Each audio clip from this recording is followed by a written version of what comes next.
আমি আর এর থেকে বেশি কিছু বলার নেই, যেহেতু আমি এই সংগঠনের একজন সদস্য প্রথম থেকেই জড়িত।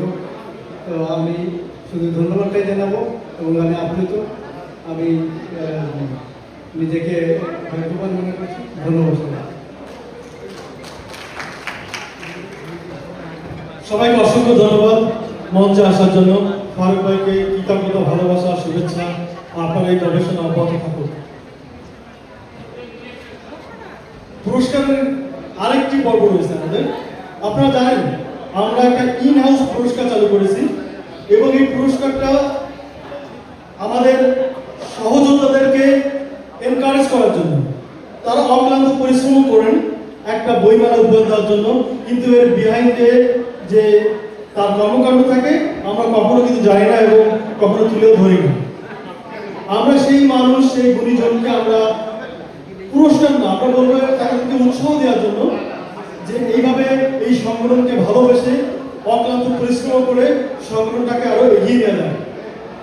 বেস্ট পারফর্মিং আওয়ার্ড অফ সমৃদ্ধ সাহিত্য ও সাংস্কৃতিক পরিষদ যুক্তরাজ্য 2026 পাচ্ছেন হেনা বেগম। অভিনন্দন হেনা বেগমকে। আমি মঞ্চে আহ্বান জানাচ্ছি হেনা বেগমকে।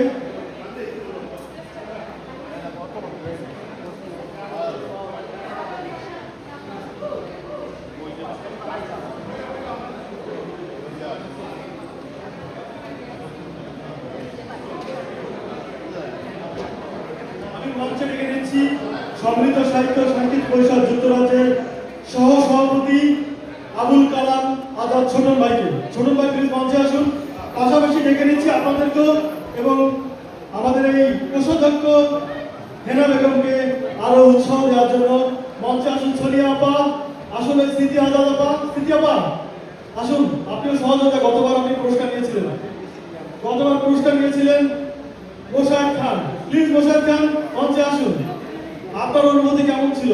গতবার আপনি বেস্ট পারফর্মিং অ্যাওয়ার্ড পেয়েছিলেন এবং পেয়েছিলেন স্মৃতি আজাদও। আপনারা আসুন প্লিজ।